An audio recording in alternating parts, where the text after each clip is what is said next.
Dimensional analysis and dimensions. So this is the topic we are going to discuss today. Under this topic we will discuss what are dimensions and what are their applications. So let us start with dimensions. So what is the dimension? So we already know that there are some basic fundamental physical quantities: mass, length, time, temperature, electric current, luminous intensity and amount of substance. Amount of substance, here we take in mole, right? So we can represent these physical quantities with single letters and write the power on it, which is existing in the unit of that fundamental physical quantity. But we already know that fundamental physical quantities are the quantities which does not depend upon any other physical quantity. So in order to write them, we write them in the form of dimensions whenever we talk about dimensional analysis. So what is the dimension of a physical quantity of any term, right? So dimensions are nothing but these are the powers, or we can say exponent, power or exponent, to which a basic or fundamental physical quantity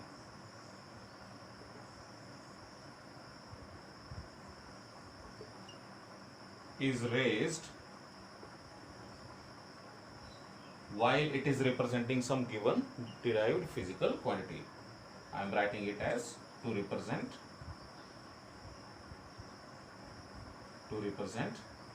a given derived physical quantity, right? So in any derived physical quantity, it depends upon some fundamental physical quantities out of these, and in the formula of the derived physical quantities, the power to which these fundamental physical quantities are raised, these powers or exponents are called as the dimensions. So by knowing the dimensions of a physical quantity, we can simply talk about the effect of that fundamental physical quantity on the given derived physical quantity. So this is the use of dimension, just by knowing that particular thing.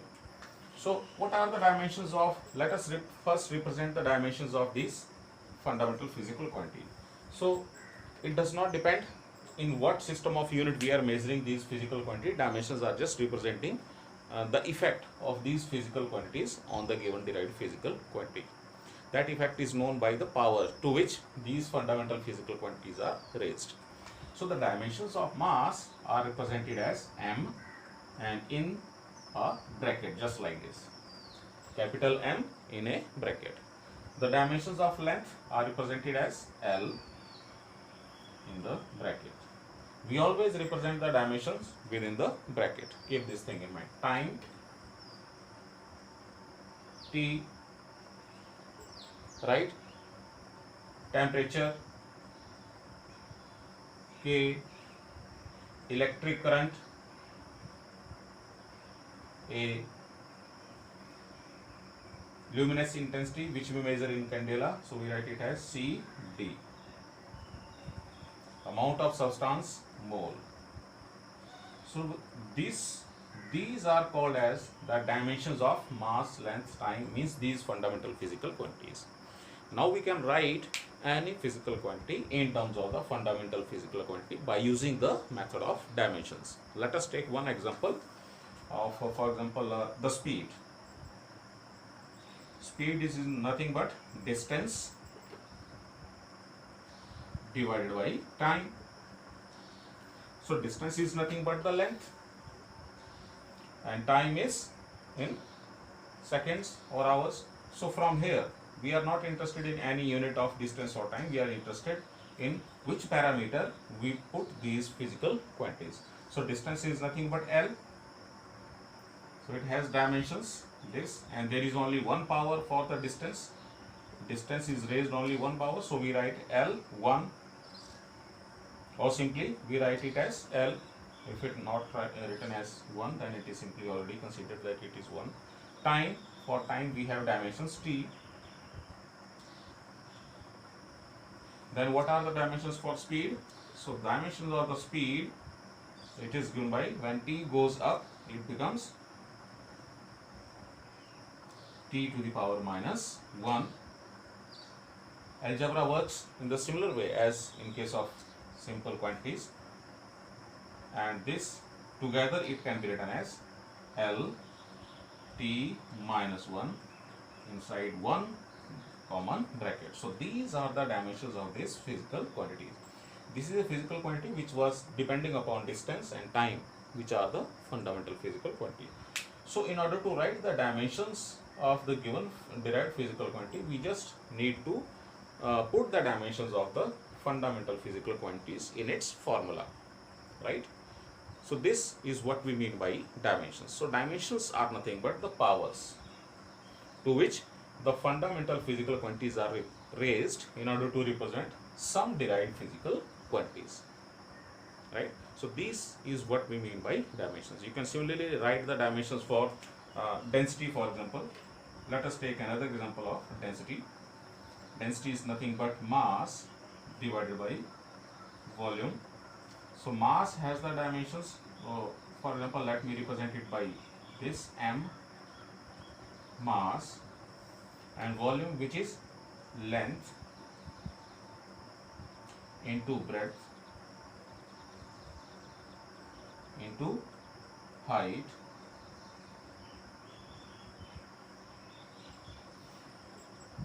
So in the formula of density, in the numerator we have mass whose dimensions are m, and in the denominator we have length, breadth and height. So all these three parameters are nothing but length. So therefore we write the dimensions for length for all these three. So this is m in the numerator, and in the denominator it is length, length, length. So it is L into L. So it becomes L cube here in the denominator. So it can be written as simply L cube. Whenever this goes up, and just like this it combines with the term in the numerator, it just becomes ML minus 3. So these are the dimensions of the density. So from these formulas for dimensions, we see that the speed depends upon the length and the time. There is no contribution of any other physical quantity, just like mass, temperature, electric current or so. And so is the case with the formula for the density, which is mL to the power minus 3, right? So that means density, it depends upon mass and the volume, or we can say the parameter of the volume. And there is two, and how it depends? The mass is divided by volume because it is power minus 3. So this is how the dimensions of the fundamental physical quantities give information about the derived physical quantity. So this is about what the dimensions of a physical quantities are.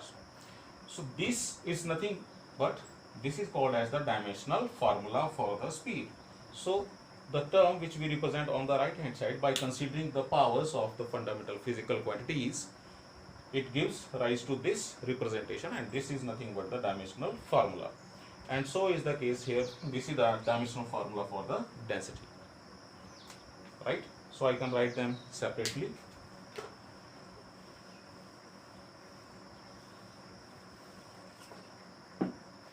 So speed has got the dimensions of L t minus 1 inside bracket, and another example we have taken is the density. This is the dimensions of this are m L minus 3 in the bracket, right? So this is what is called, and these are called as dimensional formula. These two are called as the dimensional formula, and this as a whole,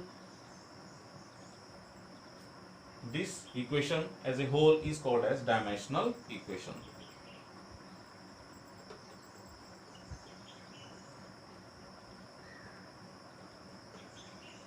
So when we represent of physical quantity in terms of its dimensional formulae by equating them to, then we call it to be a dimensional equation. Now we can talk about some applications of the dimensions. So what applications dimensions hold for us? So before going to the application, we can talk about some variables and quantities which are dimensional and which are dimensional without any dimensions. So let us talk about the dimensions first. So it is dimensional variables. So these are some variables which has got some dimension, just like area, speed, density, and so on. So these are the variables which depends whose value changes with the parameters, value of the parameters on which it depends, and it has got some dimensions, and therefore these are called as dimensional variables. If you solve these formulas for area, for speed, and for density, you will get some dimensions which we already discussed here. So therefore such variables are called as dimensional variables. They are variables because their value changes. There are also some dimensionless variable. Dimensionless variables. So there are variables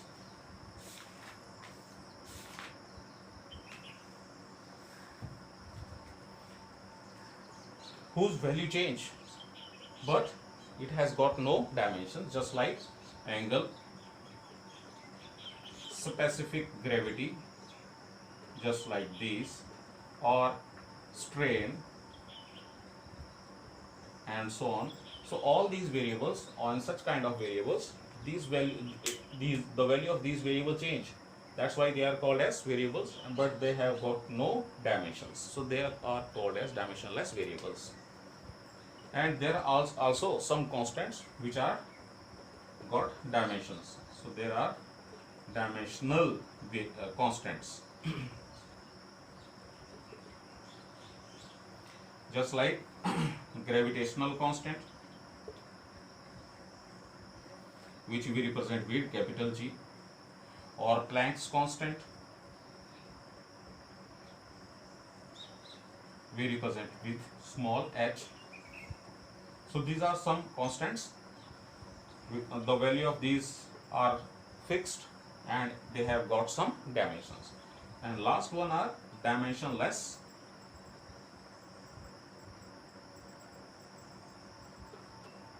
constants. Just as these are the constant which has got no dimension, just like pi or exponential function or so. So these are some different kinds of variables and constants, whether they got dimensions or they got no dimensions. Now we can strictly jump to the applications of the study of dimensions of the object. The study of dimensions of the object is called as dimensional analysis. So the very first application is we can conversion. We can convert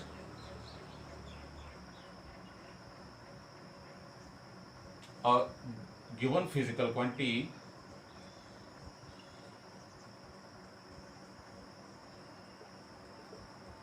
from one system of unit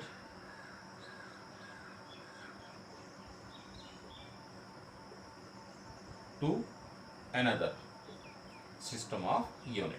So with the method of dimension, we can convert a given physical quantity from one unit into another unit. So this is what we can do. Suppose that we have some physical quantity which is represented by Q, right? Suppose that it is represented in one system, it is represented as N1 U1, right? Whichever unit or system of unit we represent the given physical quantity, its magnitude means its effect remains same. It does not change. Numerical value may change, right? But its magnitude, which represents the effect of the given physical quantity, it remains same. So in one system, suppose that Q, the physical quantity, is represented as numerical value n1 into some units u1. And in other system it is represented as n2 u2. In other system the numerical value changes to n2 and the units becomes u2, right? But these magnitudes represents the same effect, or we can say these two different numerical values in different two systems represent the same effect. So therefore we can equate these two. So q is nothing but it is n2 u2. In one system, in other system, the magnitude of q is same. That's why we are equating these two terms. Next thing is to write the dimensions of the units. Suppose that in one unit, this is the first system in which the value is given, this is the other system in which value is to be found. Okay, so suppose that in one system, the dimensions of units present in here in one system are m1, l1 and t1. So that, and these are raised to powers a, b and c. It may be 0 or may be anything else. So from here it is n1 into m1. We are writing the dimensions for the q in one system of units. So it is m1 to the power a, l1 to the power b and t1 to the power c. And in other system it is n2 into, suppose that dimensions are represented differently, it is m2 a because powers will remain same into l2 power b and t2 power c. And if we are interested in n2, what is the value of the given physical quantity in other system which is asked, so we keep n2 on one side and take this on the other side. So from here n2 becomes equal to, it is n1 on the other side and m1 power a, l1 power b, t1 power c, and whenever this quantity which is getting multiplied here, it goes on other side, it just divides. So it becomes m2 power a, l2 power a and t2 power, l2 power b and t2 power c. And together it can be written as m1 upon m2 to the power a and commonly l1 upon l2 commonly power b, and so is this. So therefore we can simply write the formula for the unit conversion as n1, the value given in one system, it is equal to m1 upon m2 common power a into l1 upon l2 common power b and multiplied by t1 upon t2 common power c. So with this formula we can simply convert one system of unity into another. I am taking one simple example.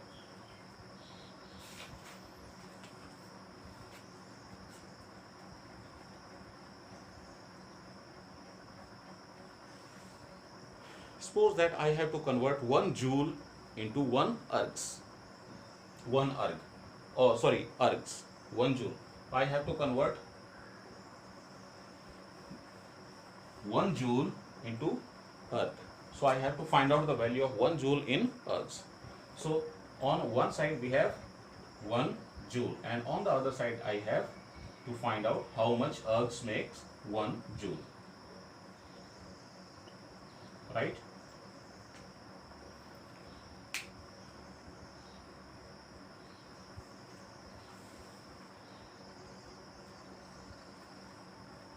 So here is some information I have already written about the given question. So I have to convert 1 joule into how many ergs. So 1 joule is nothing but the unit of energy, and we already know that dimensions of energy are nothing but mL2 T minus 2. You can write any formula for the energy, kinetic energy, potential energy, or any other formula for the energy, and if you find the dimension they will come out to be same. Now we have this joule is the SI system energy, SI unit of energy, and erg are the series system units of energy in series system. So in SI system the mass is measured as kilogram, L is measured as m, and time is measured in second. And so in other system which is series system, the mass is measured in gram, that's why we are representing it by m2 as in case here. the length is taken in centimeter and time is taken in seconds as usual. So now we can write this formula here to simply apply. So suppose that I am writing this formula. So what we get?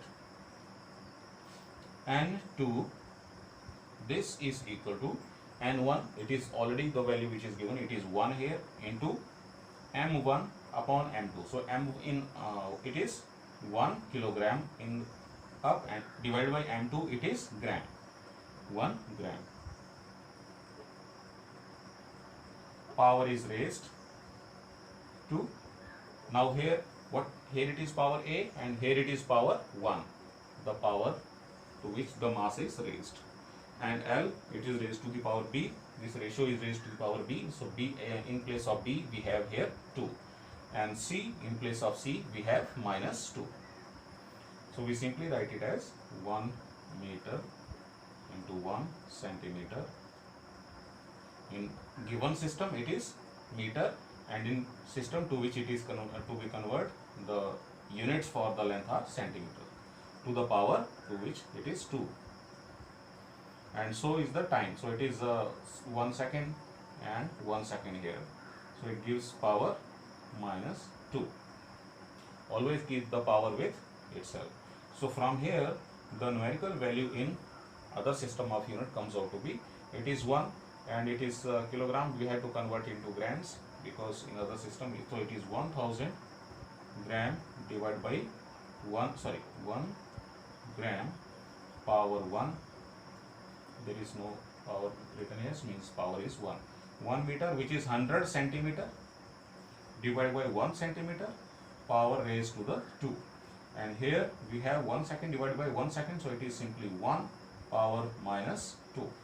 So power of 1, whatever it is, it remains 1. So from here the numerical value of N in the energy in other system, it comes out to be, it is 1000 here and it is power to the 2, so it becomes 10 to the power 4. So it is 10 to the power 3 into 10 to the power 4. So when we solve it, so it becomes 10 to the power 7 and it becomes 1. Centimeters cancels out, gram cancels out, so we get this